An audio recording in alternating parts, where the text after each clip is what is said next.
Episode 1 Aladdin का जादुई चिराग। बहुत पुरानी बात है। किसी समय अफ़गानिस्तान के एक छोटे से गांव में मुस्तफ़ा नाम का एक गरीब आदमी रहता था। धन के अभाव में उसका जीवन बड़ी कठिनाई से व्यतीत हो रहा था। उसका परिवार 3 सदस्यों का था।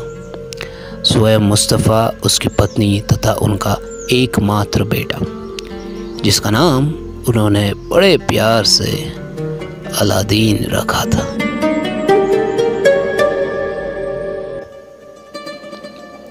मुस्तफ़ा बहुत गरीब था। जैसे तैसे वो लोगों के कपड़े सी कर अपना तथा अपने परिवार का पेट पालता था, क्योंकि लोगों के कपड़े सीना ही उसका एकमात्र रोज़गार था। मुस्तफ़ा का चूँकि एक ही बेटा था, अतः वो अपने बेटे को पढ़ लिख कर एक बड़ा आदमी बनाना चाहता था। उसकी इच्छा थी कि उसका बेटा पढ़ लिख कर बड़ा आदमी बने और उसका नाम रोशन करे। परंतु अलादीन की पढ़ाई लिखाई में कोई रुचि नहीं थी। किताबों से तो उसे सख्त नफरत थी। वो मनमौजी था। उसे ना तो अपने पिता की भावनाओं को कोई चिंता और ना ही अपने भविष्य की कोई चिंता। उसका सारा दिन खेल कूद में ही व्यतीत हो जाता। मुस्तफ़ा को हर समय अलादीन की ही चिंता बनी रहती। मुस्तफ़ा तरह तरह से अलादीन को समझाने की कोशिश करता, परंतु अलादीन तो मानो चिकना घड़ा था। मुस्तफ़ा की किसी बात का उस पर कोई असर नहीं होता। अलादीन को समझाने का अपना हर संभव प्रयास करने के बाद मुस्तफ़ा बहुत निराश हो गया, क्योंकि वही एक आदमी था जो उसका आगे चलकर सहारा बन सकता था। वो लोगों के कपड़े सी कर अपना घर गुजारा करता था, अतः हंसकर वो अपने दिन गुजारता था। लेकिन आज हार कर मुस्तफ़ा ने अलादीन को भी दर्जी के कार्य सिखाने का निश्चय किया।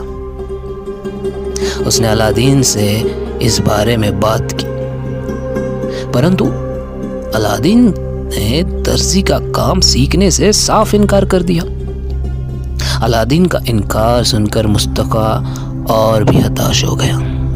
वो बेचारा ये सोचकर दिन रात इसी चिंता में घुला जा रहा था कि उसकी मौत के बाद अलादीन का क्या होगा। ये बात मुस्तफ़ा को अंदर ही अंदर खाए जा रही थी।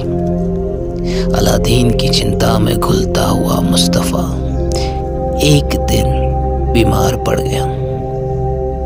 काफ़ी इलाज करने के बाद भी उसकी हालत में कोई सुधार नहीं हुई। उसकी बीमारी उसे एक एक दिन और नाकाबिल कर रही थी। दिन प्रतिदिन बढ़ती ही जा रही थी।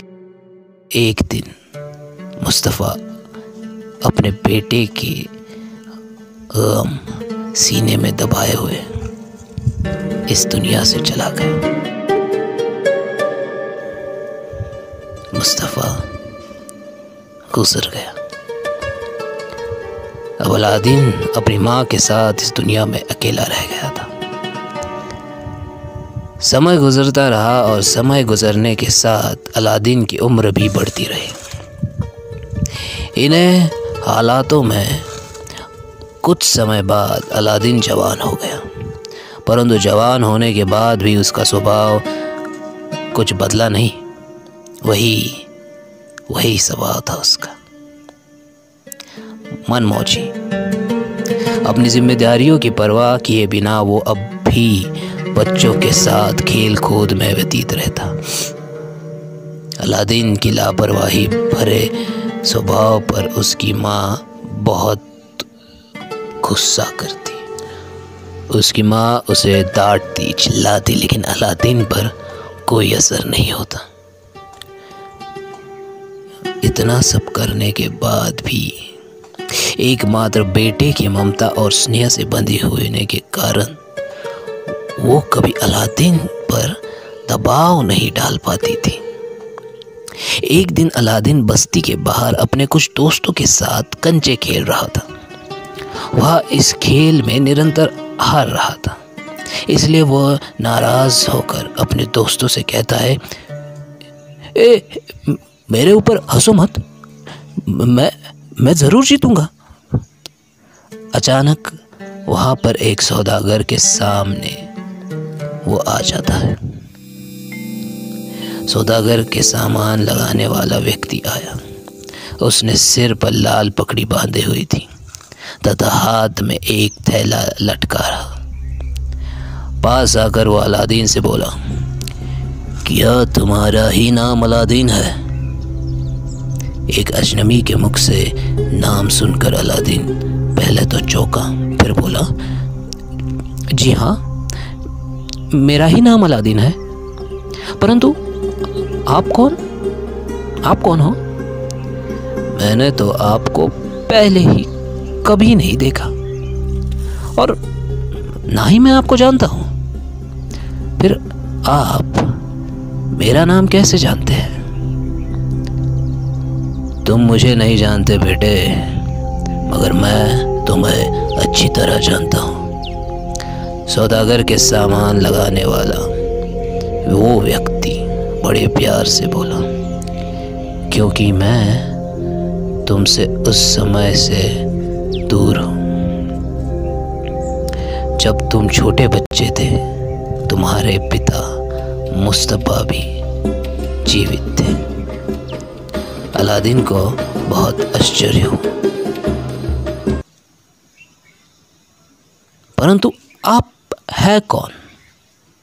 आपका नाम क्या है?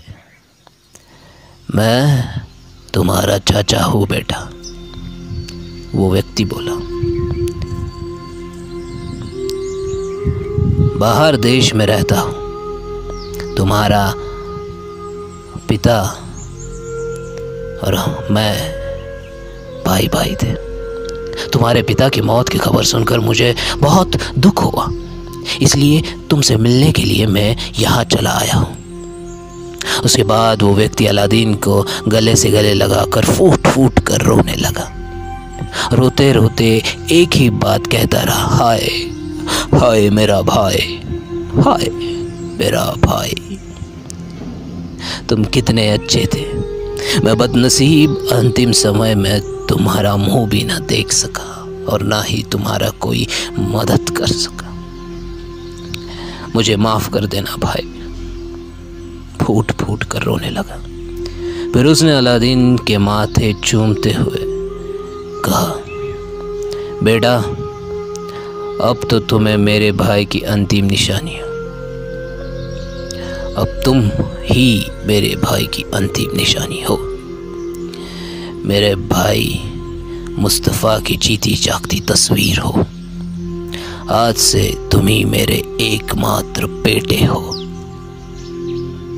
अलादीन उस सौदागर का प्यार और स्नेह पाकर एक पल के लिए कहीं खो सा गया। उसे विश्वास हो चला था कि ये सौदागर वास्तव में उसका चाचा ही है। वो भी उसके साथ रोकर अपने पिता की मौत का दुख हल्का करने लगा। सौदागर कुछ क्षण चुप रहा, फिर बोला, अब मैं जा रहा हूँ बेटे, मुझे एक बहुत ज़रूरी काम है जिसके कारण मैं अब यहाँ और नहीं रह सकता। ये कहकर सौदागर अपने थैले में एक छोटी थैली निकालकर अलादीन को देते हुए बोला, मैं कुछ अशरफिया लाया हूँ, ये लो, इन्हें तुम अपने पास रख लो। घर के खर्चे में काम आएगी और जाकर अपनी अम्मी से मेरा सलाम बोल देना। मैं तुम्हें कल इसी समय और इसी स्थान पर मिलूँगा। अब मैं चलता हूँ। इतना कहकर वो सौदागर जिधर से आया था उस तरफ चला गया।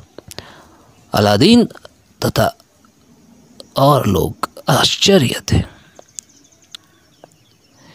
वो खुश भी था लेकिन चकित भी। फिर वो घर लौट आया। घर में उसकी माँ चरखा कर रही थी। वो माँ के पास आया और बोला, माँ, आज मेरी मुलाकात चाचा जान से हुई थी।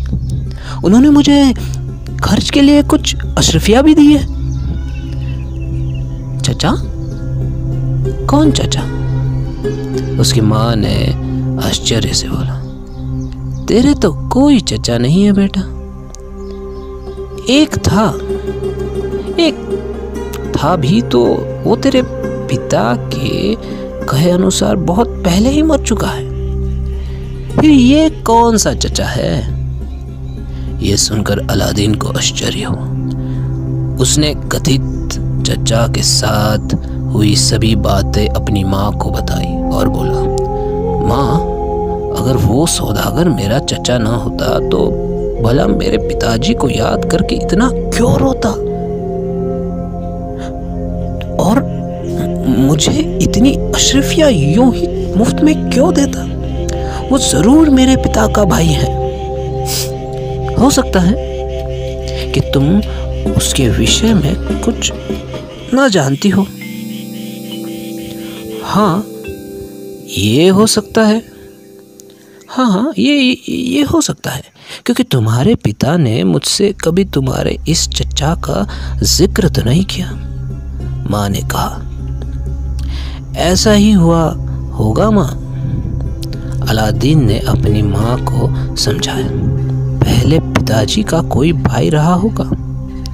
पिताजी के साथ कोई लड़ाई या झगड़ा होने के कारण वो छोड़कर चला गया होगा और अब पिताजी की मौत की खबर सुनकर वो दुखी हुआ होगा और शायद हमें ढूंढता हुआ यहाँ आया होगा माँ। ऐसा कुछ हो सकता है। फिर उसकी माँ चरखा काटने लग गई और उसके बाद अलादीन ने उन अशरफियों से कुछ अशरफियाँ निकाली और घर का सामान खरीदने के लिए बाजार चला गया। उस दिन अलादीन बहुत खुश था क्योंकि मुफ्त में ढेरों अशरफियाँ जो उसके हाथ लग गई थी, वो उन अशरफियों को देखकर खुशी से फूला नहीं समा रहा था। दोस्तों, ये था द अरेबियन नाइट्स का पहला एपिसोड। अगला एपिसोड जल्द ही हाजिर होगा। तब तक सुनते रहिए और सब्सक्राइब कीजिए, फॉलो कीजिए createyourEars.in पॉडकास्ट। Thank you.